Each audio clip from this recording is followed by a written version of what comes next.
सुनिए, आपको यदि अपनी लर्निंग कैपेसिटी बरकरार या जीवंत रखनी है तो हमेशा कुछ क्वालिटीपूर्ण विचारों को अपने चित्त पर स्थान देना होगा। माने कुछ नवीन अर्थपूर्ण विचार व चिंतन मनन करते रहना पड़ेगा। ये महत्वपूर्ण बात है, ध्यान दीजिएगा। और इससे भी ज़्यादा महत्वपूर्ण ये है कि जैसे जैसे आधुनिक समय में मशीनें मीन्स ये AI हमें तैयार थाली, विचारों की तैयार थाली पिरसने में एक्सपर्ट होती जा रही है, वैसे वैसे हम मनुष्य प्रजाति अपनी लर्निंग स्किल को बिल्कुल आराम पसंद मोड पर लेते जा रहे हैं, जो खतरे की घंटी है। समझिएगा बराबर। मशीन को विचारों की गर्त में ले जाने वाला मनुष्य, हम मनुष्य स्वयं विचारों से व चिंतन मनन से दूर होता जा रहा है ना अनहोनी बात? जरूर विचार कीजिएगा। अब आगे, जिस मनुष्य के मस्तिष्क ने AI जैसी मशीनों को पैदा किया, उस मस्तिष्क को यदि निरंतर नए नए कार्य में और सीखने की प्रक्रिया में लगाया जाए तो वह असीमित क्षमता रखने वाला मस्तिष्क कितना कमाल कर सकता है साहब। याद रखिएगा, विचारों तथा जीवन को परिवर्तित व स्वतंत्र करने की क्षमता तो चिंतन मनन से ही संभव है, अन्य कोई भी विकल्प नहीं है हमारे पास। और यह चिंतन मनन रूपी समझ ताकत मशीनों के पास नहीं है, मस्तिष्क के पास ही है। कम नसीबी या दुर्भाग्य या आलस, कुछ भी कहें, आज हम इस दिशा की तरफ माने मनन चिंतन करने की तरफ पता नहीं क्यों आकर्षित ही नहीं होते हैं और आकर्षित होने का श्रम भी नहीं उठाना चाहते हैं।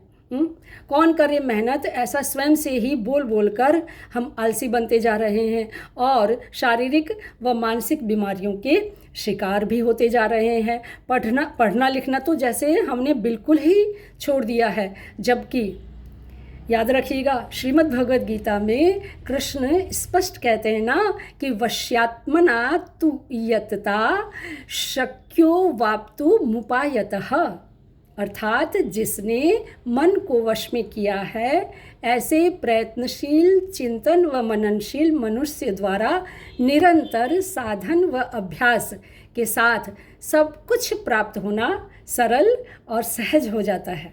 आई बात समझ में? तो यह वैचारिक सफ़र है, यह भागने का नहीं, जानने का सफ़र है। याद रखिएगा, इस पृथ्वी पर तो 96% 95-6% लोग पता नहीं आलस से ही पीड़ित हैं, कमज़ोर हैं, कुछ करना ही नहीं चाहते हैं। और शेष 4 या 5% लोग अपनी इंटेलिजेंसी से मशीनों के गुलाम नहीं, स्वयं के मालिक बनकर, खोजी बनकर स्व से सर्व तरफ की यात्रा में मग्न रहते हैं। यह उनका चुनाव है, यह चुनाव करने का अधिकार है साहब, आपकी चेतना के पास ही है यह अधिकार। जैसा चुनाव वैसा जीवन। तो मशीनें चिंतन मनन नहीं करती, वह तो मात्र डेटा और उसके एल्गोरिदम के आधार पर सीखती रहती हैं, जबकि हम मनुष्य प्रजाति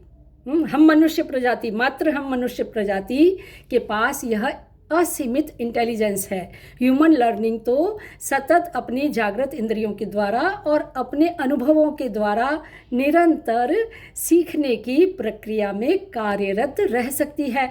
शर्त यह है कि हम कितना ध्यानपूर्वक अपनी तमाम इंद्रियों का उपयोग करते हैं और अपने अनुभवों पर चिंतन मनन करते हैं।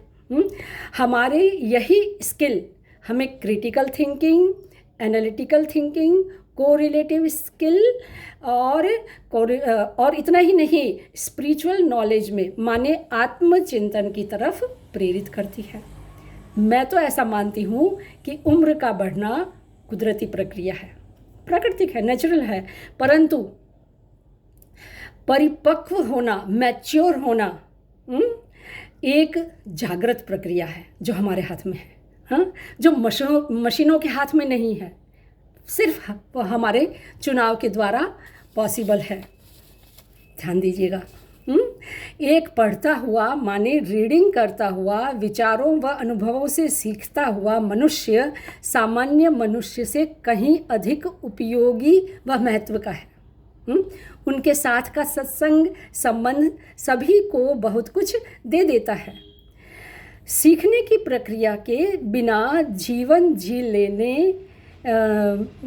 लेना सीखने की प्रक्रिया के बिना जीवन जी लेना मेरे ख्याल से जीवन के व्यर्थ जाने का सूचक है।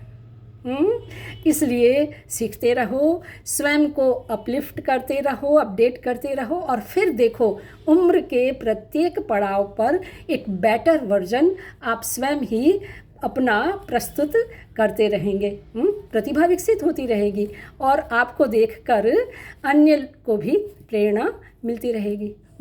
आपको अच्छा लगा हो तो ज़रूर सब्सक्राइब और फॉरवर्ड कीजिएगा, लाइक और कमेंट्स भी कीजिएगा। ये अच्छी बातें हैं, मैं बार बार कहती हूँ, समाज में फैलनी चाहिए, सब तक पहुँचनी चाहिए। और हाँ, एक विशेष बात, अगले वीडियो से मैं श्रीमद् भगवद गीता के बारे में वीडियो तैयार करूँगी। फिर गीता पुस्तक पर ही कंटिन्यू बात करने का इरादा है। आप सुनते रहें और आपके जीवन में ऊर्ध्वगामी परिवर्तन आते रहें तो यह यात्रा निश्चित ही सफल हो पाएगी। आपका साथ है तो पॉसिबल है। ठीक है, फिर मिलते हैं अगले मुद्दे पर।